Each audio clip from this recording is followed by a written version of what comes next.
Hernán Cortés, the conquistador who toppled the Aztec Empire, remains a figure of immense controversy. His name evokes both awe and revulsion, admiration for his ambition and disgust at his brutality. Was he a visionary leader who expanded the frontiers of the known world, or a ruthless conqueror who ushered in an era of exploitation and oppression? The answer, like the man himself, is complex and defies easy categorization. Cortés's legacy is deeply intertwined with the conquest of Mexico, a pivotal event that reshaped the political and cultural landscape of the Americas. His arrival on the shores of Veracruz in 1519 marked the beginning of a clash of civilizations, a collision of worlds with far-reaching consequences. This essay delves into the life and legacy of Hernán Cortés, exploring his actions, their devastating impact on indigenous populations, and the ongoing debates surrounding his place in history. Through the lens of history, we will examine the conquest itself, the role of disease and indigenous alliances in the Spanish victory, and the contrasting narratives that have shaped our understanding of this pivotal period. We will grapple with the ethical dilemmas posed by Cortés's actions and their lasting impact on indigenous communities. Ultimately, this essay seeks to shed light on a complex and often troubled past, encouraging a nuanced and critical engagement with history as we navigate the challenges of the present. In 1519, Hernán Cortés, a Spanish conquistador driven by ambition and gold, landed on the coast of what is now Mexico. He led a small force of soldiers armed with horses, steel weapons, and a fervent belief in their own superiority. Their arrival would forever alter the course of the Americas. Cortés, through a combination of cunning diplomacy, ruthless military tactics, and strategic alliances with indigenous groups who resented Aztec rule, orchestrated the downfall of the mighty Aztec Empire. The Aztecs, with their sophisticated civilization centered in the bustling metropolis of Tenochtitlan, initially underestimated the Spanish threat. Emperor Moctezuma II, caught between prophecies and political intrigue, hesitated in his response to the newcomers. This indecision proved fatal, allowing Cortés to exploit internal divisions within the empire and forge alliances with indigenous groups eager to throw off Aztec domination. The ensuing conflict was brutal and bloody. Spanish weaponry and tactics, coupled with the devastating impact of European diseases, decimated the indigenous population. Smallpox, brought to the Americas by the Spanish, ripped through the densely populated cities, weakening the Aztecs and their allies. The siege of Tenochtitlan, a harrowing chapter in this bloody saga, culminated in the city's fall in 1521, marking the end of the Aztec Empire and the dawn of Spanish colonial rule in Mexico. The Spanish conquest of Mexico was not solely a military victory, it was a biological conquest as well. European diseases, against which the indigenous population had no immunity, proved far more deadly than any sword or cannon. Smallpox, measles, and influenza swept through the Americas, killing millions and leaving entire communities decimated. The demographic collapse that followed the conquest was staggering. Estimates vary, but historians believe that upwards of 90% of the indigenous population perished in the decades following the arrival of the Spanish. This demographic catastrophe had profound social, cultural, and economic consequences. Traditional ways of life were disrupted, knowledge systems shattered, and entire civilizations pushed to the brink of extinction. The Spanish, seeking to exploit the riches of the newly conquered land, imposed a system of forced labor and tribute on the surviving indigenous population.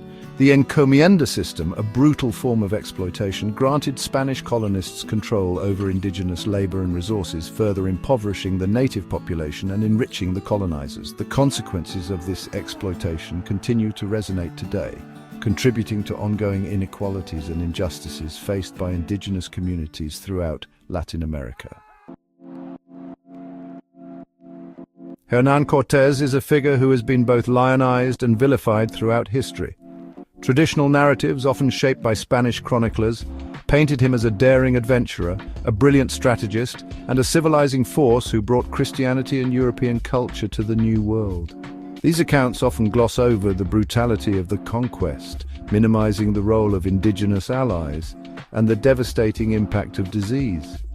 In recent decades, however, Revisionist historians have challenged these Eurocentric perspectives, offering more nuanced and critical interpretations of Cortés and his legacy. They highlight the role of indigenous agency in the conquest, emphasizing the strategic alliances Cortés forged with groups seeking to overthrow Aztec rule. They also underscore the devastating consequences of the conquest for indigenous populations, emphasizing the violence, disease, and exploitation that characterized this period. The debate over Cortés's legacy is not merely an academic exercise. It reflects ongoing struggles over historical memory, identity, and justice. How we remember Cortés and the conquest he spearheaded shapes our understanding of the colonial past and its enduring legacies in the present. It also informs contemporary debates about race, colonialism, and the rights of indigenous peoples. No figure in the Cortés narrative is more shrouded in ambiguity and controversy than Malinali, also known as La Malinche or Doña Marina, a Nahua woman who acted as Cortés's translator, advisor, and cultural mediator. Malinali played a pivotal role in the Spanish conquest of Mexico. Her linguistic skills and cultural knowledge proved invaluable to Cortés, enabling him to navigate the complexities of indigenous alliances and politics. Malinali's legacy, however, is deeply contested. Some view her as a traitor, a collaborator who betrayed her people by aiding the Spanish. They argue that her actions facilitated the conquest and enabled the subjugation of her own people. Others see her as a victim of circumstance, a woman forced into a difficult position by the brutalities of her time. They point to her enslavement by the Maya and her subsequent presentation to Cortés as a gift, arguing that she had limited agency in the events that unfolded. The term Malinche has become a loaded term in Mexican culture, often used to denote a traitor or someone who betrays their own people or culture. This complex and often contradictory legacy reflects the enduring impact of the conquest and the ongoing debates about colonialism, agency, and the role of women in history. The debate over monuments is more than just a question of history. It's a struggle over memory and identity. For many, these statues represent a painful past, while for others they symbolize heritage and pride.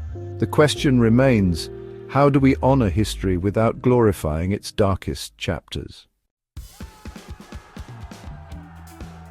Indigenous communities have faced centuries of oppression, yet their spirit of resilience and resistance remains unbroken. From preserving languages and traditions to fighting for land rights, their enduring strength is a testament to their unyielding will to survive and thrive. Confronting our past is essential to shaping a just and equitable future. By acknowledging historical injustices and learning from them, we pave the way for a society that values truth, reconciliation, and progress. It's not an easy journey, but it's a necessary one. The legacy of these historical conflicts remains unresolved. As we move forward, the challenge lies in how we choose to address these lingering issues. Will we continue to be divided by our past, or can we find a path towards unity and understanding? The choice is ours to make. We'd love to hear your thoughts. Don't forget to like, comment, and subscribe for more engaging content.